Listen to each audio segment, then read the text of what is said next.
Shivalinga. On this auspicious day of Mahashivratri, we discuss about Shivalinga and its relation to Mahashivratri.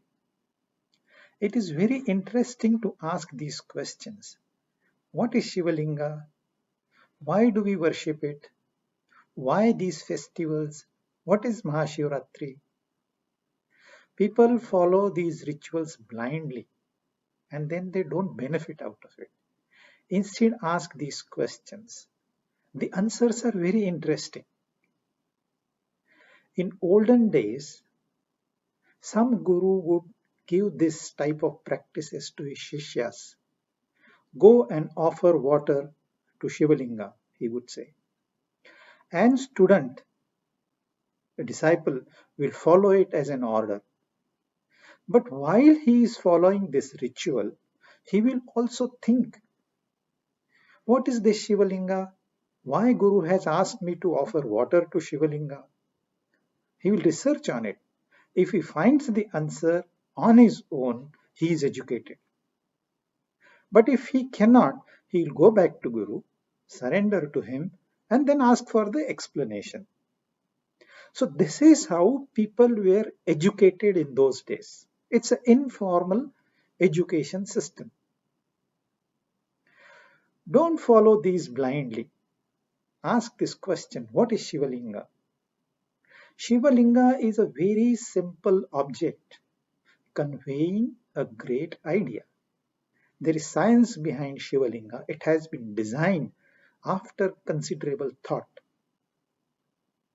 Shivalinga is an elongated sphere. It's a cylindrical object with spherical ends. This is mounted on ground. Half the portion goes underground and half the portion is above ground. Many people think Shivalinga means what is visible above the ground. But this Shivalinga cannot stand erect on its own. It needs support. Hence, the lower portion of Shivalinga, which is embedded underground, acts as its foundation, substratum, base. So Shivalinga is both what is seen and what is unseen. People worship only the portion which is seen. Such a prayer will not give benefits of prayer, that is punya. So while we are worshipping outer portion, the inner portion also has to be considered. It is like a tree. The trunk, branches, leaves, fruits, they are visible, but they cannot exist without root. So tree is defined trunk, branches, leaves, fruit plus root. Roots cannot be ignored. All leaves will fall down. All branches can be chopped off. They'll re-emerge again if the roots are there. But without root, tree is not there. On tree also, some leaves face sun directly, 100%, some 50%, some 20%. The fruits are there, sometimes fruits are bitter, sometimes sour, and sometimes sweet. But altogether is tree, every leaf is directly connected to root. Every leaf is getting nourishment from root. Similarly, this whole world called samsara is like that tree. There are so many branches in this world. Each individual, each jiva is like that one leaf. Some jivas are 100% efficient, some are 50% efficient, some are 20% efficient. But all of them are connected to some source of power. They say life manifested out of energy. Electron, proton, neutron came out of energy. But from where did this energy come? Energy came from its source. That source is unknown.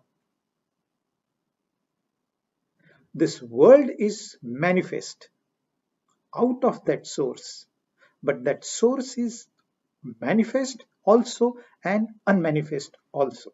It is like when branches are chopped, it appears tree has gone, but the branches re-emerge because roots are there.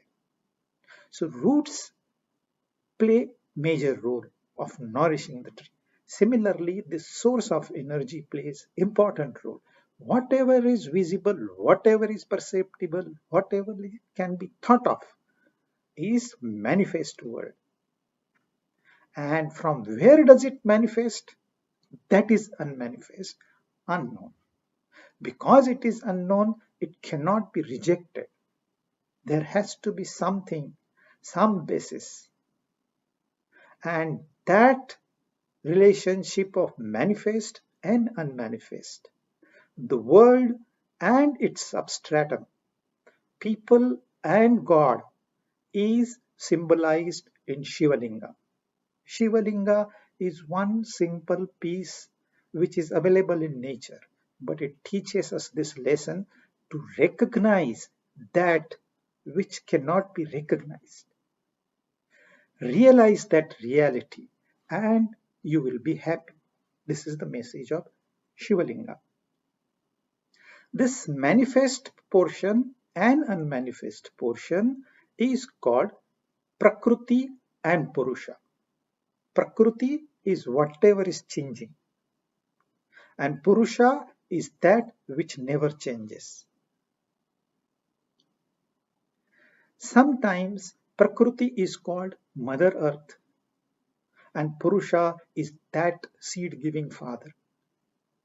They are personified as Parvati and Shiva, Sita and Rama. So Shivalinga represents Parvati and Shiva, Prakriti and Purusha together. When Shivalinga is reflected upon and one understands its importance, then he shades his ego because he understands there is a supreme power which I am not capable of realizing. And then they say, carry little water or fruit or coconut and offer it to Shivalinga. Water represents life. Life emerged from water as single cell amoeba. Water sustains life. This life is nothing but bunch of experiences. These experiences are like fruits of tree. Sometimes they are bitter, sometimes sour, sometimes sweet. But all experiences are offered to Shivalinga. Entire life is offered to Shivalinga. But life does not cease there. Like we carry bunch of fruits, offer it to God, and then eat same fruit as prasada. Similarly, the water that is life is offered to God, and then there is a prayer. It's your gift, your prasada, and then it is enjoyed. What happens? The humility is developed. Person becomes efficient. He does not carry all the burden, stress and strain, sorrows, worries, everything is gone because it is God given life. So sorrow is also given by Him, joy is also given by Him, profit is His blessing, loss is also His blessing. So this way one shares ego, becomes humble, then he cooperates with all, he becomes symbol himself. He lives a happy life and spreads happiness. He is a contributor to society. He doesn't demand from society. He gives to society. And when in his company, people understand the importance of his practices, Shivalinga, offering water. They also learn from his actions and they too become contributor. So when everybody contributes for society, for a nation, that nation prospers, not only monetarily, but spiritually. People become happy, they become peaceful. Success is not never monetary. Monetary success is only 20% success. So this seemingly an idol, which is not live idol, conveys a message of reality. It conveys a message to society which, if untaken positively, prospers. So the whole idea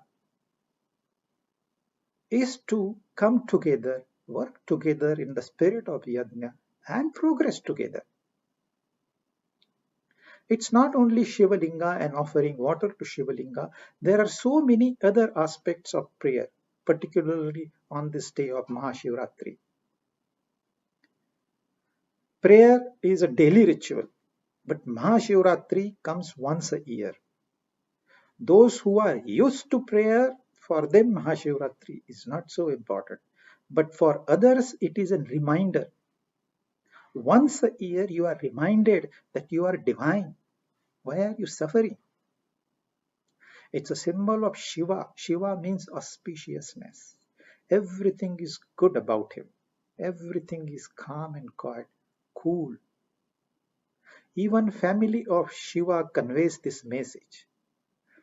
Shiva, Parvati, two sons is an ideal family. And then there are five animals. Lion and bull together. Snake and rat together. Peacock and snake together. They seem to be enemies of each other, but when they are in company of Shiva, in remembrance of Shiva, then their hunger is satiated. There are no more desires.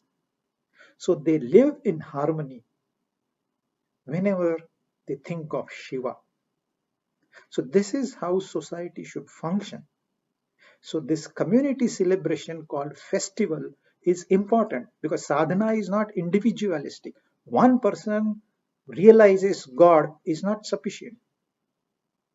Therefore, that one person is symbolic, he is leader, but whole society, good and bad people come together, they function together, they prosper together. That is called auspiciousness. Wishing you that auspiciousness on this Mahashivratri.